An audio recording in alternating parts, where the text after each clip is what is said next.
I don't know, West Barn, or it's where the, I don't know, it's Doug's.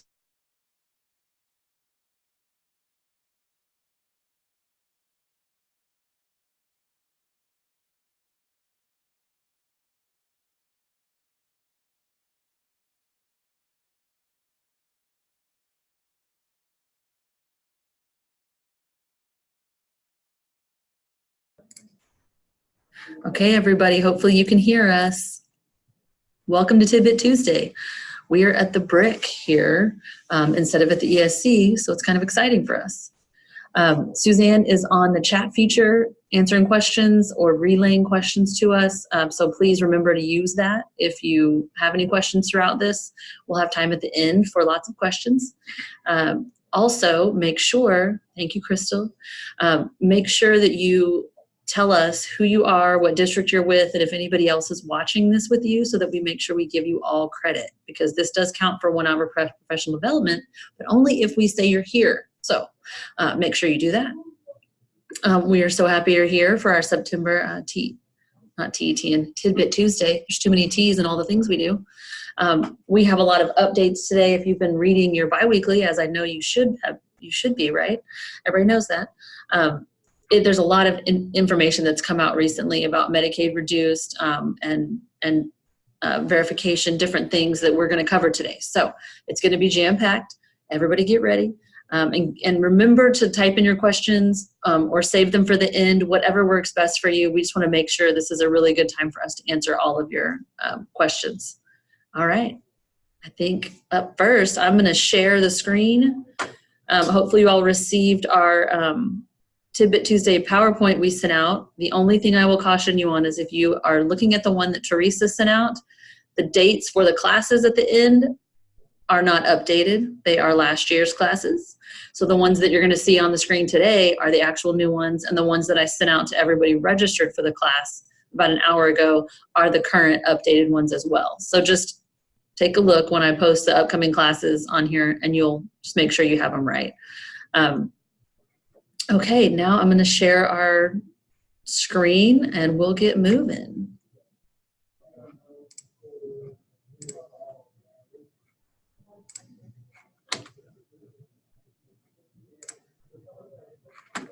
All right. Here's Jeff. All right, y'all. So the first thing we're going to talk about today is verification. As we know, verification starts the beginning of October, right? So it's just around the corner. It'll be next Tuesday. So next Tuesday is the date that we're going to base all of our verification information on for this year. So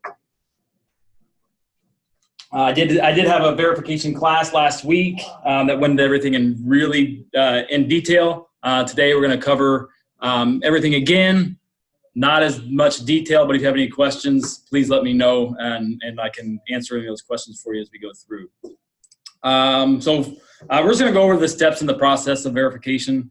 There's about 10 or 11, actually I think there's 13 steps that I have on here as far as the process goes. So we'll go through each one of these and kind of describe what we're going to do at each step. So the first thing we have to do is establish our sample pool, right? So the sample pool is the total number of applications that could potentially be verified. So that includes all approved applications, only approved that are free and reduced as of October 1st. So one thing to note, though, is that at some point in the year, maybe August, you might have a child come through that's approved by application based off of income or EDG number or whatever it may be, and you approve them by application at that point. But in September, they might show up on your DC list. So once they become DC eligible, they're no longer application eligible, so you would not include that application as in your sample pool. So just make sure you do your due diligence on that and remove those applications, because you could come into a situation where you would, if you didn't remove those, you would potentially verify too many applications. And remember, it is only approved applications, not total applications. So you also remove all those applications that were denied based off of making too much income, or denied off of an incorrectly formatted EDG number, or denied for the fact that they submitted an application that was incomplete. You tried to contact the household. They didn't respond, so you had to deny the application because it wasn't a complete application. You couldn't make an eligibility determination. So we're not going to include any of those applications. All right, so the next thing we're going to do is determine our sample size. So our sample size is the total number of applications that will be verified during that period. So most of you all, I don't think anybody that I know of has done any of the alternate methods. Most of you guys are going to do just the standard error prone. So to calculate the total number of applications to verify each year, we take 3% of our sample pool. So we count up all the applications. That's the number of applications that could potentially be verified. And then we're going to verify only 3% of those. So in this example, if we had a sample pool of 125 applications, so we're a smaller school and we only had 125 applications for the entire school year. Well, as of approved as of October 5th. So our sample size, the number of applications that we're going to verify, is 3% of 125, which ends up being 3.75. So we're always going to round up, no matter what. So if we had 101 applications times 3%, it's going to be 3.001. We always round up. So no matter what, anything, any number above 3 or above whatever, we always round up to 4. So a good rule of thumb to remember is that for basically every 33 applications, you're going to verify 1. So up to 33 applications, you're going to verify 1 application. Between 34 and 66, you're going to verify 2. 67 to 100, you verify 3, and that starts all over again. So every 33, basically, you're gonna verify 1 additional application. And one thing to note, you always only verify the number that it states, that the 3% of. So in this situation, if we wanted to be extra sure and verify 5, that goes against the guidance, and it would be a finding when you submit your verification report. So we want to make sure we're verifying the exact amount that we're supposed to verify. So we're doing the standard basic error prone. We're gonna select our applications first from error prone applications. So error prone, hopefully if you guys have a application processing software, it should flag those for you. If you're doing everything manually, the best time to do that would have been when you were processing the applications. If you didn't mark the error prone applications at that time, you will have to go back through and check for the ones that are error prone. So error prone are the ones that are really close to the income eligibility guidelines. It's going to be within $1,200 per year or $100 per month. That's the guidance they give us in the ARM. But if you think about it, we also have to see what income frequency would be for the amount would be for different income frequencies. So if it's within $50, they get paid 2 times monthly, it'd be within $50. If they got paid every other week, it would be within $46. And then if it's weekly, it would be $23. And I was actually out of the district this morning. We were looking through some of their stuff, preparing to get ready to prepare for verification. And they had one application that was literally $46 on the nose, away from the eligibility guideline. And we checked, and I just wanted to check and make sure that their system was working properly, and their system did flag that. So if you have a system that flags them for you, it's always a good idea to double check it before you determine if it's actually error prone as well. So, and then if you don't have enough error prone applications, the remainder of the applications to be verified will be filled at random from all the other applications. So that would include all the other income applications and those that are qualified by EDG number or foster as well. So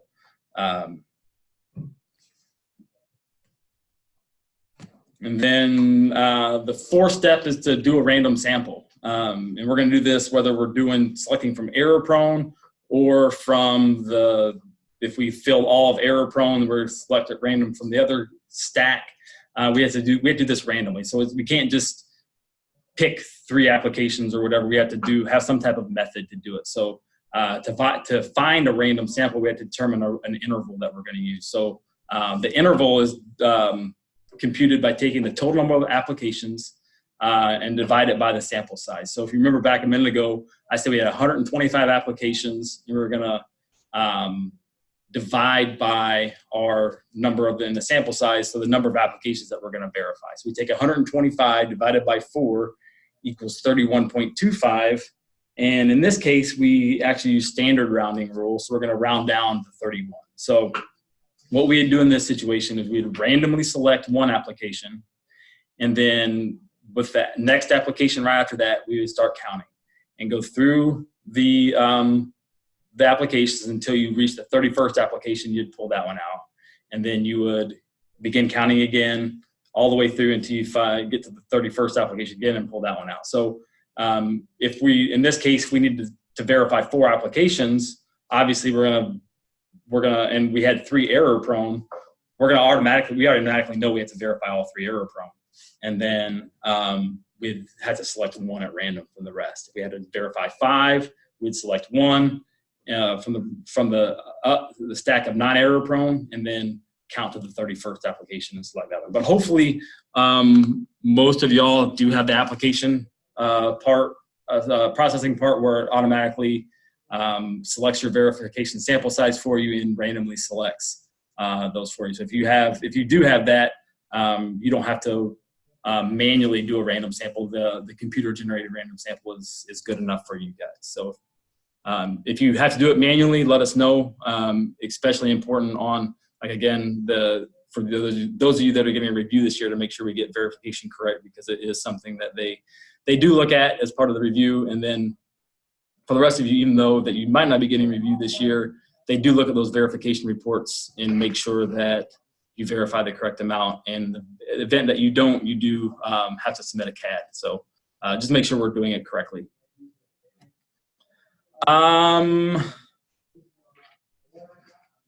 Okay, we already covered number 5. Again, always use error-prone applications first. The next step we want to do is run selected applications through direct verification module in TX2MPS. So this isn't a required step; it's a recommended step because it uses CHIPS data and potentially SNAP, Medicaid, and FedPER as well. But most of those kids should show up through the DC list. But it does additionally use CHIP data that is not used during the direct certification process. So the nice thing about direct verification is if you find a match during this process to one of the kids that were pulled for, or one of the households that were pulled for verification, then verification for that household is complete. You just want to print off of the sheet that you looked them up and that we completed direct verification. And then again, direct verification is done. You don't have to contact the household to let them know that they were pulled for verification. You don't have to send out the letter that their benefits are continued. It just regular business as normal. They don't even know that they were even looked at. And it takes a lot of the process off of you guys from having to contact the household and then potentially not reply and try to contact them again and get the information. So it's definitely recommended to run direct verification. One thing to remember about direct verification, though, is that only the households that are selected for verification can be ran through the direct verification module. I know there's been confusion in the past that schools would upload their whole enrollment. That's not an acceptable practice. Only those ones that are selected for direct verification, selected for verification can be ran through that portal in TX2MPS. So it will open up October 1st. And it closes November 15th. So it's only open during the verification process. All right, so step 7, the confirming official reviews selected applications for accuracy. So this is going to be someone other than the determining official. So it's someone other than the person who originally made that original eligibility determination. Also remember, it cannot be the hearing official. So the hearing official, that is their only duty, is to hear any complaints about the process. So I know most of you, it's probably either a secretary or a principal or somebody that has knowledge of how the application process works. This is just a process to make sure that the original eligibility determination was correct. So there are 4 different scenarios. The first is that the original determination was correct, perfect. You'll send out the notification letters, which we'll talk about here in a minute. The other circumstance would be if the original determination was at reduced and they should have been free. You want to make that eligibility, that free eligibility to them immediately, and then you would send out then you would send them a letter of a benefit issuance letter showing that they're eligible for free meals, and then send them all the verification documentation as well, saying, okay, you're getting free meals now, but now we also have to make sure that the information that you put on the application is correct. So we need you to send us a pay stub as well. And then the third one would is that they were determined as free, but their eligibility should have been reduced. So in this situation, we're going to leave them at free. We won't change their status and send out for verification. And the theory on this is the event that they might qualify for anyway, so you're not having to reduce their benefits to go back and increase it. So the reason why we want to make sure that we change the status from reduced to free if they should have qualified for free is because we want to make sure they get the highest benefit that they're eligible for. And then the last scenario would be that the original determination should have been that was either free or reduced, and maybe we missed income was missed, or we annualized income wrong, or we just having a bad day and we processed it incorrectly. But they should have been at the paid status. So in that situation, if the original determination should have been paid, application must be removed from verification and must be replaced by a like application. So if we're talking about error prone, that we replace it with another error prone application.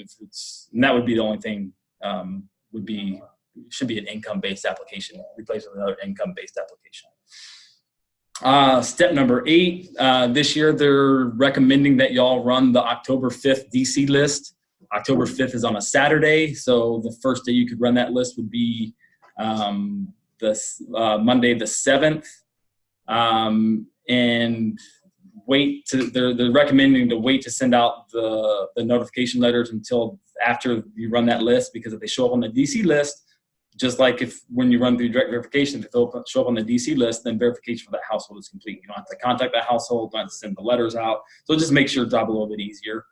But if you do wait to the 5th, make sure it'd be the 7th on that Monday, make sure you are sending those letters out that afternoon to make sure they get out to households. Give yourself the maximum amount of time to get the notification back from the household. And if you guys aren't, use that TDA calendar. I went through it the other day when I was preparing for the verification class, and it does have a lot of good dates on there. It tells you every date that it tells you October 1st, remember to count your application for verification. On the 7th, it tells you to remember to run your DC list. On the 31st, it reminds you to count your students eligible for free and reduced, because that's another part of verification. So it does remind you of all these dates, and remind you when the dates that reports open, the dates that reports close. And another good idea is to, if you're bad about checking calendars, load them into a Google Calendar or something like that, or on your phone that notifies you of those dates. So that morning that verification is due, or maybe you want to have the notification a day ahead of time, whatever works for you. But make sure that we're adhering to these dates so we can get things done in a timely process and make sure we get them done on time. The next step in the process would be to notify the household. So if we selected the households, ran them through direct verification, didn't get a match, waited for the DC list, didn't get a match, we need to notify the households that they have been selected for verification through the selection letter for households on squaremeals.org, and then also send out the verification information. Both those are found on squaremeals.org. TDA recommends that you use these letters. If you have the ability to load the letter into your software, load that letter in there. It does have all the necessary documentation as far as the non-discrimination statement, the Richard B. Russell statement. If you don't have those on there, in part of the review, the AR is for them to look at those letters. If it's not on there, it will be a finding. So if you use the ones that TDA provides, just make sure that you copy the whole letter. to make sure you're in compliance. If you do use those letters again, make sure to personalize that letter to your district. There are italics on there and brackets that allow you to enter your information there specific to your district, specific to the dates that you want verification back. So make sure you personalize those letters. And then individual household collection forms must be completed for each household. So whenever you start sending those letters out, make sure you start filling out those collection forms right away. Date it the date that you sent it out for the initial contact for verification.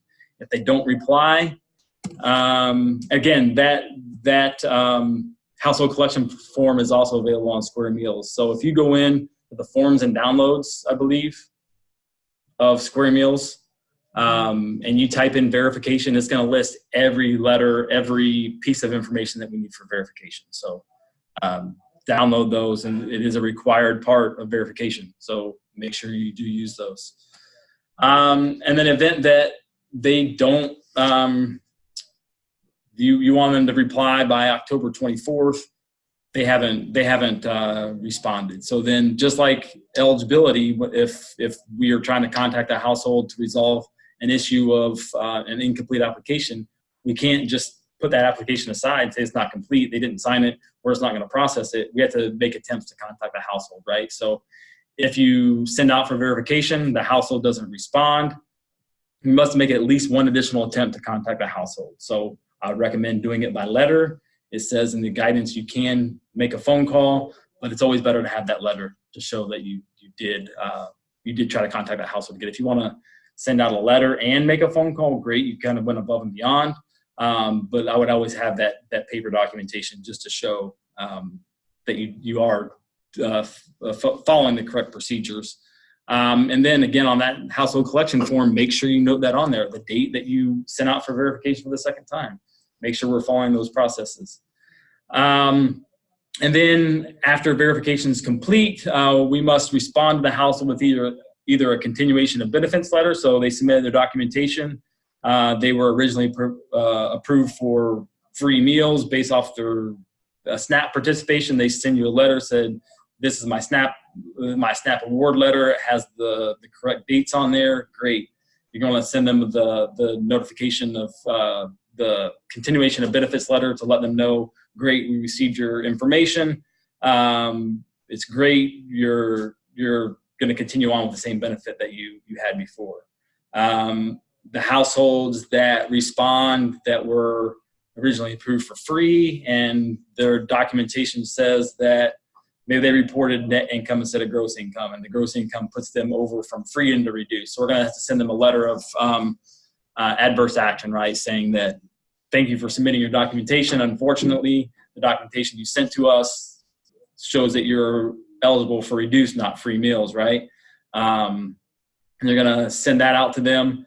Anytime you do an adverse action letter, though, they do have a waiting period called the advance notice period. So if you're going from free to reduced, or potentially free to paid or reduced to paid, you send out the adverse action letter. The day you send out that adverse action letter is the first day of what they call the advanced notice period. So you have 10 days, so they have 10 calendar days to request a hearing. I don't know if anybody's ever had it happen, but you have to give them that time.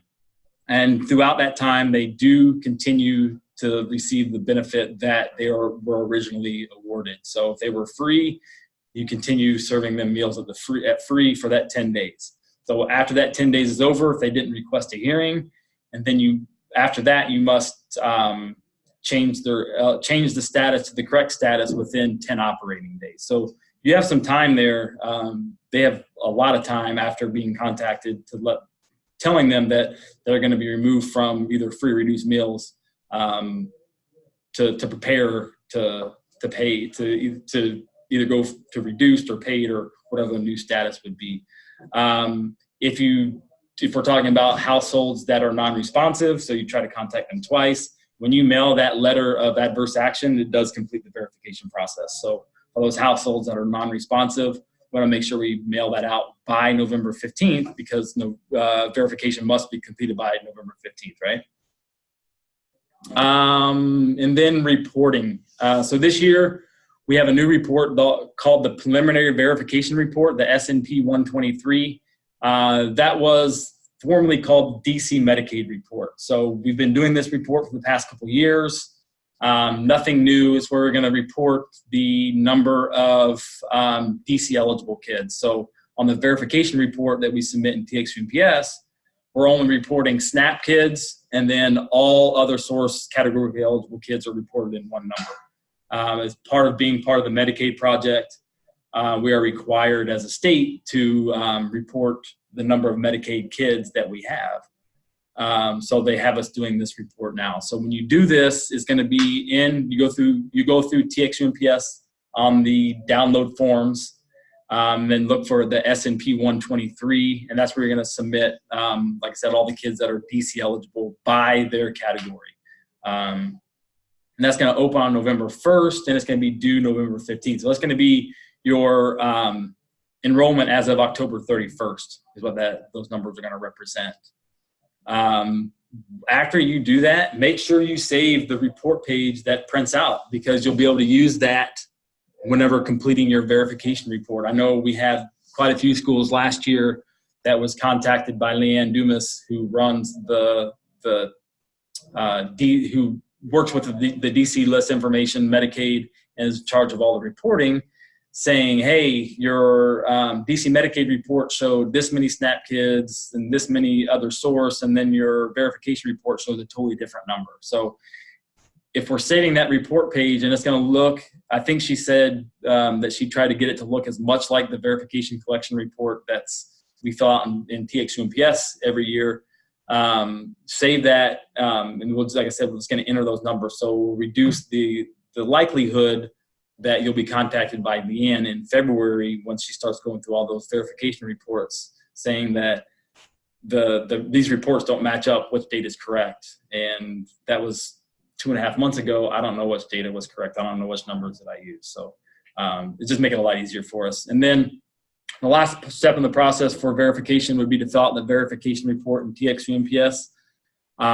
That's the report that we've always traditionally done. It opens on December 1st and it closes on February 1st. So the only additional information on that report from the preliminary verification report is going to be the results of verification. So it's going to be the step 5 on that verification report. So it's going to be, that's the part that's just asking how many applications did you verify and the results of the verification. So if we had 5 reduced applications, great. And then how many students did those affect? So, and if you have any questions about any of these reports, or if you're new or just need clarification, let your specialist know and we can help walk you through that process when the time comes. And the last thing we're going to talk about is the summer costing report. The summer costing report is due October 9th. I'm going to look on Friday. Hopefully TDA will give us a new updated spreadsheet of the districts that haven't filled that out yet, but I'm going to go through that on Friday and start emailing you guys reminders that we need to get that completed by October 9th.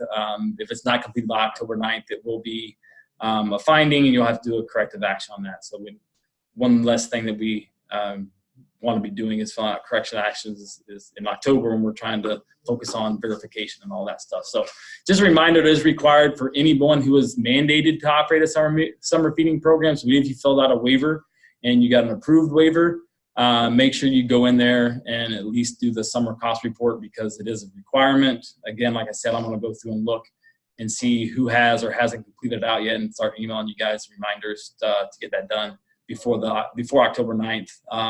And so if you didn't operate a summer program, you would put just a penny as your operating cost and then submit the report. So is there any questions on verification before I hand off to Suzanne? I have an application approved for free on income, but in September, the student came out on the DC Medicaid reduced. Which one do I use and count the application? So that's Deborah Sanchez. All right, Deborah. So save that question, and Suzanne will cover that for you here in just a second. That was one of the things that is new this year. We got updated guidance. What we were told last year has been changed for this year, so that Medicaid that Medicaid project has changed a little bit for us. Yeah, Suzanne's going to cover that for you. Okay, good afternoon, everybody. Let me see.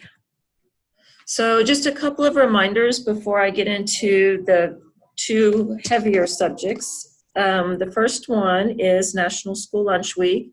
Just a reminder that that is coming up October 14th through 18th, and you still have an opportunity to download some of the materials from squaremeals.org if you would like to participate in that. Okay, and local wellness policy. So by this time, everybody should have a local wellness policy written, but Square Meals has now added some new materials to their website, and the address is there on your screen. But these are a lot of good resources to help with implementation and your assessments. So we're going on the third year now, so triennial assessments we've reached that point where they are required. So every 3 years you're required to do a formal assessment, but you're certainly welcome to conduct assessments on your wellness policy more frequently. And typically, if you're using it as the working, living document that it's supposed to be, you will be assessing the success of different events that you do as part of your wellness policy. So check out that website, really good resources there, a lot of them. Okay, here's the question on everybody's mind. The Medicaid reduced DC guidance. So in your September 9th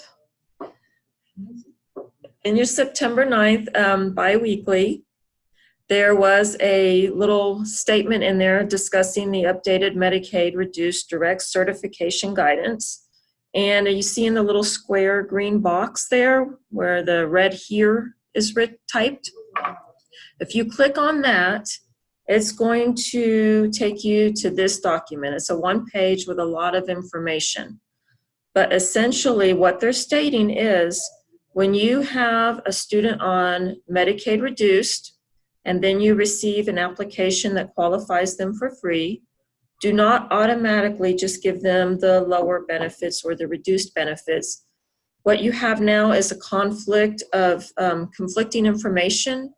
So essentially what all of this is stating is contact the household and ask and explain to them the situation you have, that they have shown up on the DC list reduced, and that this application qualifies for free, and ask them to submit documentation that supports this application, the pay stubs, essentially as if you were verifying for cause. And the same thing happens if you already have the free application and the student comes along later on the Medicaid reduced. You call the household, explain the situation, and ask them to submit the information that supports their application. So any questions on that? You can type in the chat or contact your specialist. And going forward, as you're going through this process, this document that is listed here takes you through a lot of different situations because this can result in multiple different situations. All right. The next thing, this is another big question on everybody's mind. Buy American documentation. Essentially, the purpose of the Buy American provision is intended to ensure that federal funds, which is what you all have, are used to support United States domestically grown agriculture. So we're going to go through this yellow box here, kind of step by step. This was also on your September 9th biweekly, and there was another small mention in yesterday's biweekly as well. I think they got some from Carrie Warner too, didn't they? And they did, and we're going to go through that too in email. For those of you that are on the co-op, and I think most everybody here is, you would have had an email from Carrie, so we're going to go through these step by step. So the first thing it says is all food contracts awarded by the CE must include the Buy American provision. So what that means is when you go out to bid to procure, you have to include in your bid documentation the provision for Buy American that the majority of the products will be domestic products. Carrie has done this for you if you're in the co-op. That being said, even though you're in the co-op, TDA still says that their contract is with you, the district, and you cannot move your responsibility over to a co-op. And that's why we're going to go through these steps, because even though she's done the work, you're going to be responsible for accessing those documents and providing those documents to your monitor. Okay, so in the second step, now we're talking, in all cases, the CE must make the determination that a Buy American exception is appropriate. So that means when you're ordering your product, and let's just, for example, use pineapple. When you're using this pineapple, you are responsible to determine for your district whether the exception is appropriate, and you're required to retain all of the documentation so that support that criteria. And here's the criteria. It's numbers 1, 2, and 3. The first thing they want to ask is, are there other sources that you can purchase a domestic product from? So for instance, you have pineapple, your bid is with Labatt, and their pineapple is not domestic. Is there somewhere else you could buy domestic pineapple? If you were going out and doing your own procurement, could you go out to bid with another food provider to purchase a domestic product? The next one is there another domestic product that can be easily substituted for your non-domestic product? In other words, is there something you could serve the students instead of pineapple?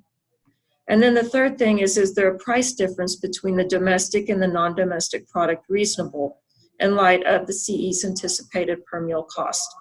So those are the 3 questions you're going to have to answer to determine whether it is appropriate to buy a non-domestic product. And look in this green box for me, please. Right there, it says the CE must apply these criteria with each purchase of non-domestic products. So that means you can't just do this once for pineapple and be done for the year. They're not allowing that anymore.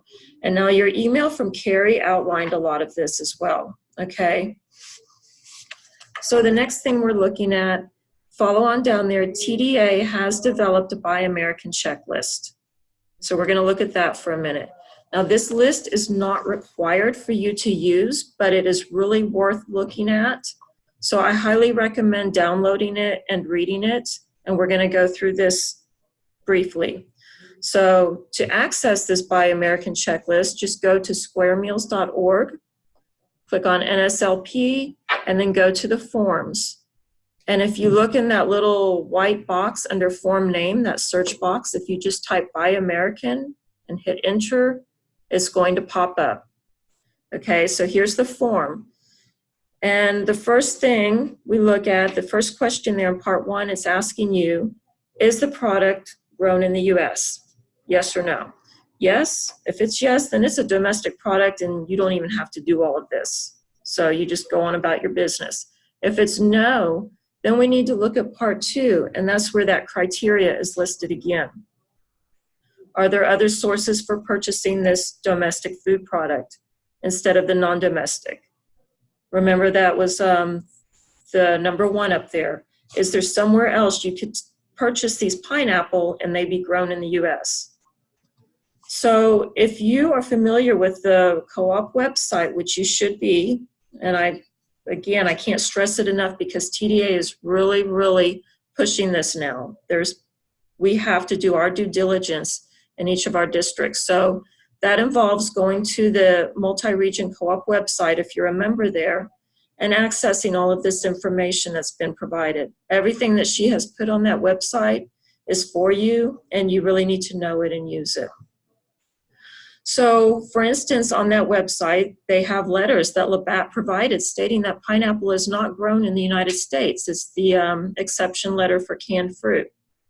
So you have that letter that answers that question. That's your backup and your supporting documentation that nope, cannot get pineapple in the US. It's not grown here. It's never going to be domestic, so you have that letter and you keep that for your documentation. The second one, B, they're asking you, is there something that you could provide that's domestically grown instead of the non-domestically grown product? So we have apples, oranges, pears, pineapple, all of this is grown in the US. Could you substitute any of that for the pineapple? So this is for you to decide. You could say, you know, I serve apples and oranges and pears and pineapple, or pears and peaches.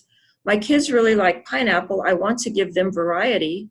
So I'm going to serve the pineapple. No, there is nothing I can substitute for that. You check this no. You keep your supporting documentation that pears are not grown. Pineapple is not grown in the U.S. And so there is your criteria and documentation as to why you're using the non-domestic product. The third one is the cost difference. Is the price difference between the domestic and the non-domestic reasonable? And they have a statement on this form. So this form is 5 pages long. The first one is what you see here on the front is the checklist. And after that is 4 pages of instructions and information. And they have a little statement regarding reasonable cost. And it says, reasonable cost is defined as the amount that does not exceed a cost that a prudent, sensible person would consider acceptable in similar circumstances. So essentially, TDA wants you to establish the criteria for your district. The co-op cannot do it. TDA cannot do it. Your food provider cannot do it. It is the responsibility of the district. And that's what they're saying with this. So in light of C, what would be your supporting documentation there is that price list of the domestic versus the non-domestic. If you're not part of the co-op, then those are things that you need to go and look at your bid catalog and determine for yourself. If you are part of the co-op, then you simply go to the co-op's website and access the domestic versus non-domestic price list, and there's your documentation. It seems like she has about, I think there was 20 to 25 products on there that she did the price comparison for you. Okay, so, and this is also in the instructions there.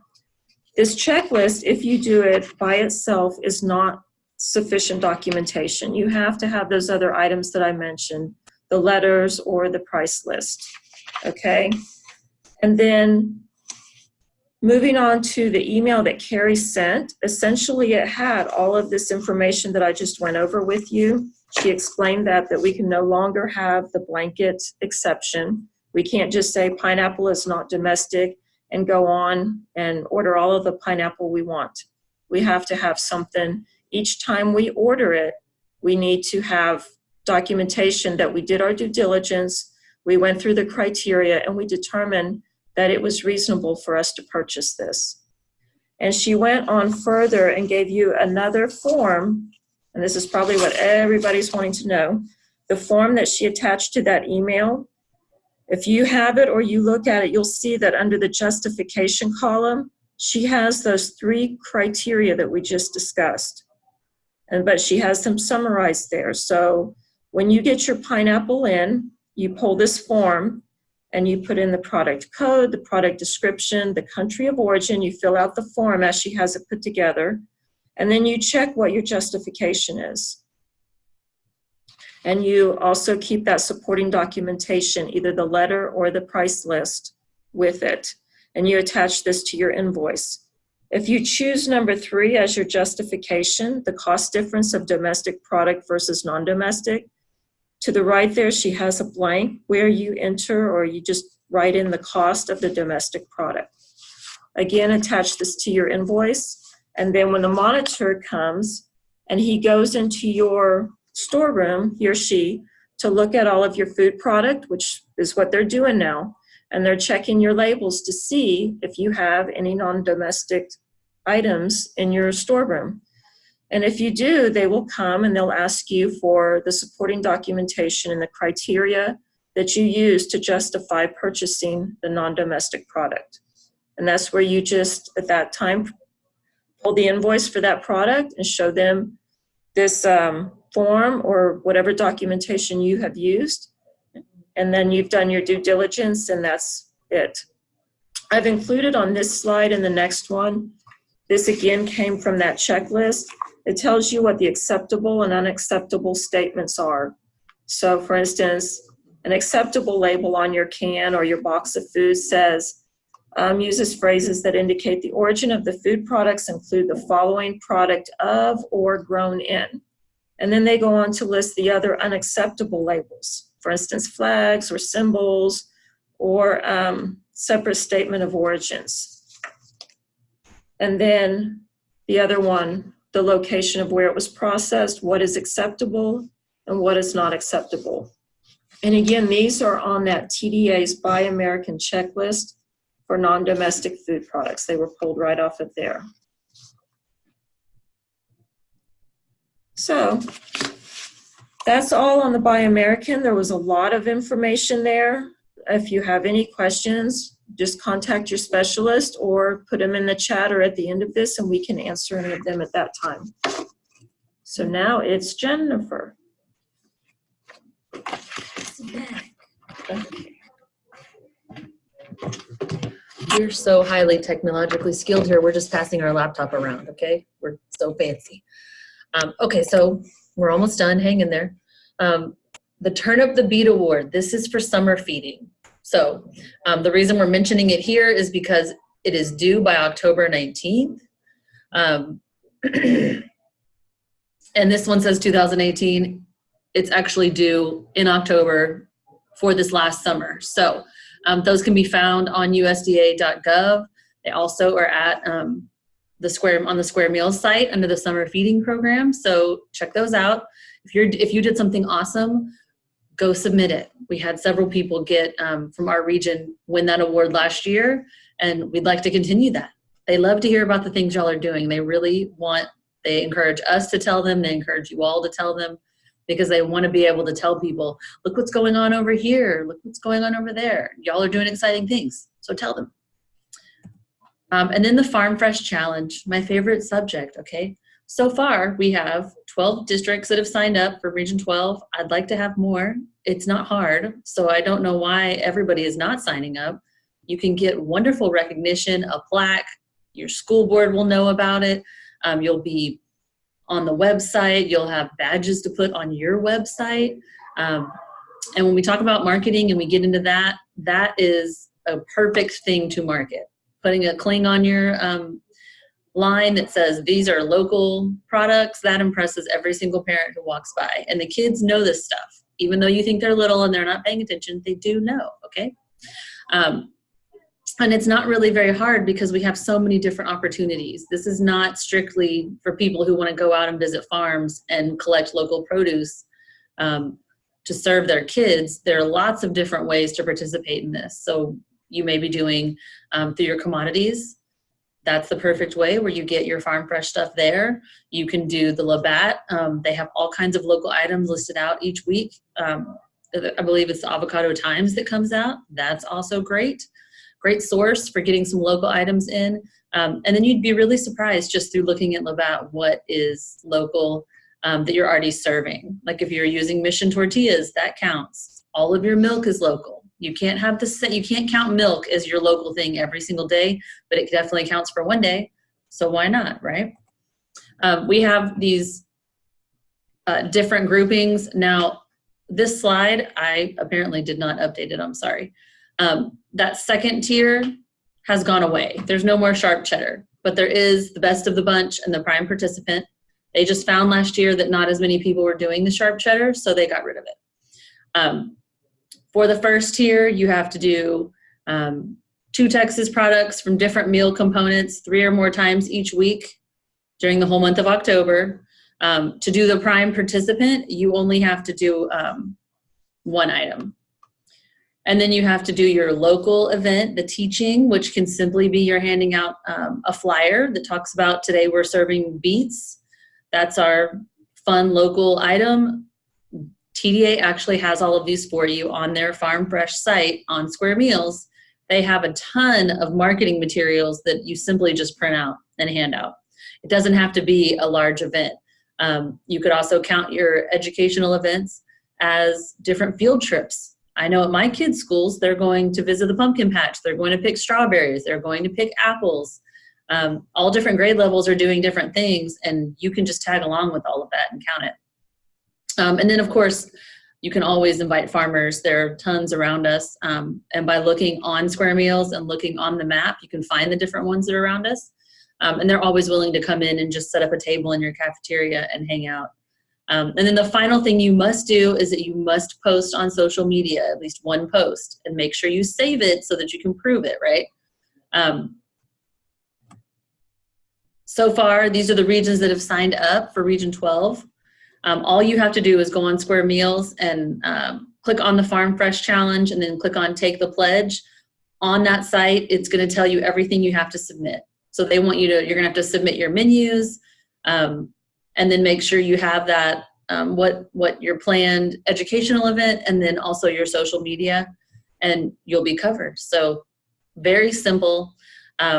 Shout out to all these schools. Thank you for signing up. I hope we'll get several more before that deadline, but you do need to sign up before October because the challenge starts October 1st.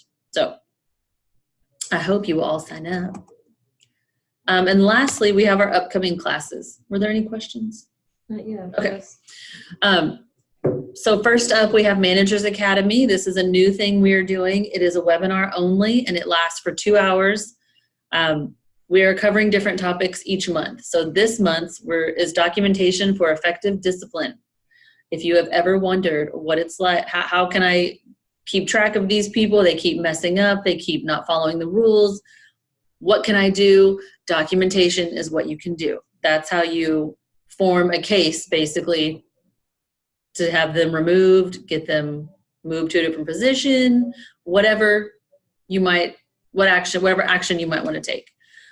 That's going to be a really great seminar on October 8th, 8:30, and it's only webinar. So you just log in on Zoom just like you're doing now. Then we have a food production records refresher, which is also a webinar. It's just a 1-hour little refresher course. That'll be October 9th. And then menu module recipes will be on October 15th. And then our next Tidbit Tuesday is October 29th at 2 p.m. So that's what we have coming up. And like I said, make sure on your slides, if you printed off our slides and you're taking notes, that this is what your slides say, because these are the actual ones. The one earlier sent out was not correct. It was last year's classes. And all of these classes are available on ESC Works for you to register for. And that's it. Now we just have time for questions. Anything you guys need to ask? Nothing so far.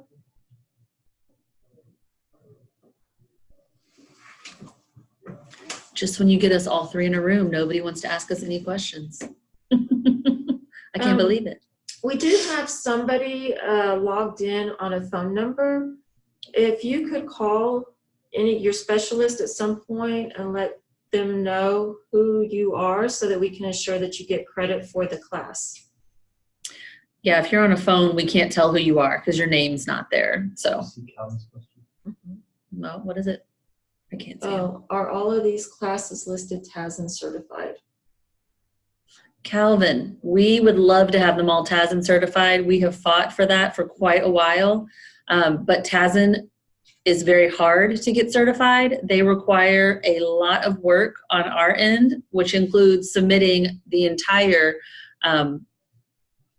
all of our curriculum and all of the teachers' credentials. There's a whole bunch of things that have to go into that. And for a lot of our classes, like this Tidbit Tuesday, we don't have a curriculum because we're just giving you updates. So it doesn't really fall under their different categories. They have very specific categories that they will count things under. So we can definitely send some of our stuff to TASN, like food production records. I know that falls under one of their categories. I don't know that our managers would qualify. Like I said, they're very strict. But know that we are working on that. That's why typically only our summer workshop classes are given TASN credit, because it takes us literally the whole year to get them certified for that. And most of those are TDA classes that have not changed. It's just hard. We try. We really try, I promise. We're working on it.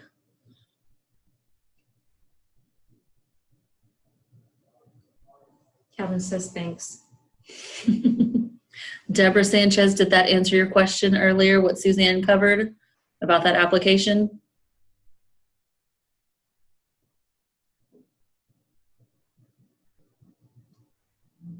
Okay. If it, oh, good. I see it. See. Perfect. I guess I should kind of clarify with CHIPS. If you have the same situation come through on direct verification, there is a CHIPS reduced. You can't automatically reduce their benefit level from free to reduce based off of CHIPS data. So you would go ahead and send out for verification. If their application said they should be free, CHIPS data says they should be reduced, you would go ahead and send out for verification. And then pending the results of verification, once they submit documentation to you, then you make the determination based off the information provided. The worst case scenario, they'd be dropped down to reduced based off of the documentation submitted. But if they submit a documentation that says, hey, this is my pay stubs, it's changed since I signed up for CHIPS or Medicaid or whatever it is, this is why I submit an application for this income level, yet they have proof for it, then great. Their benefit would be based off of the income, the documentation they submit.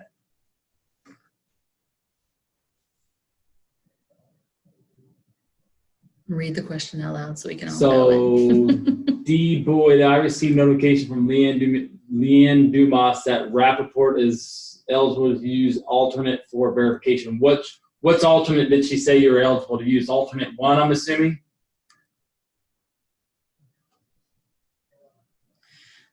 Probably, but the alternate 1 is very strange, and so you guys aren't large enough to really need it. You're not large enough to do alternate 2. I know alternate 2 you have to have 20,000 students or more. Yeah, you're still going to want to do the 3%. Alternate 1 is still just 3%, but instead of using error-prone first, you use 3% of all applications. So you're not required to do error-prone first. So I'm assuming it's going to be alternate 1 because you have to have 20,000 students to do alternate. Yeah, it's the letter she sends out that says you did a good job the last year, so you can do this. Yeah. Which Rappaport's also they're mostly CEP now, so yeah. So I'm assuming it's alternate 1, and that would just be 3% of. You don't have to do error prone first, and that's the only difference between alternate 1 and standard error prone.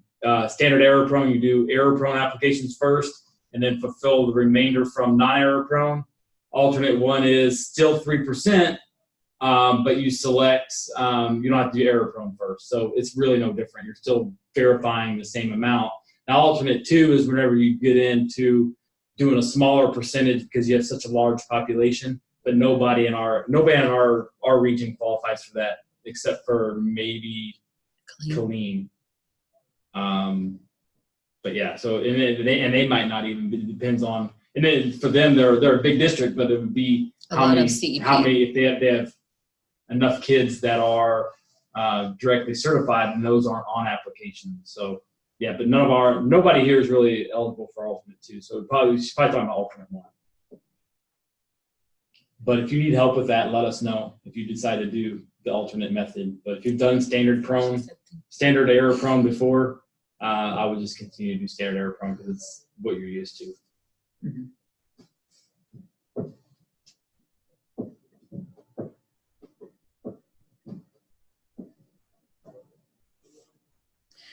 Anything else? We're coming up on 1 minute till 3 o'clock. We are so perfectly timed.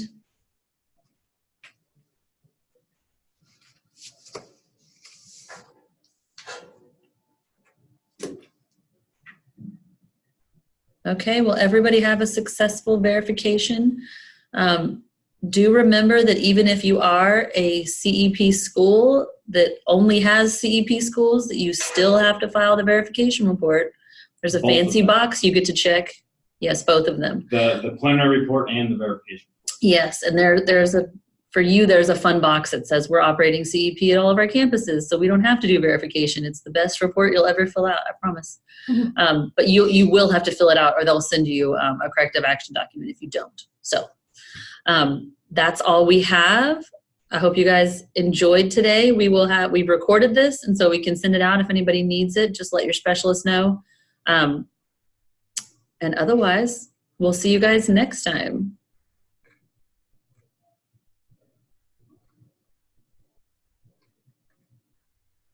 Thank you.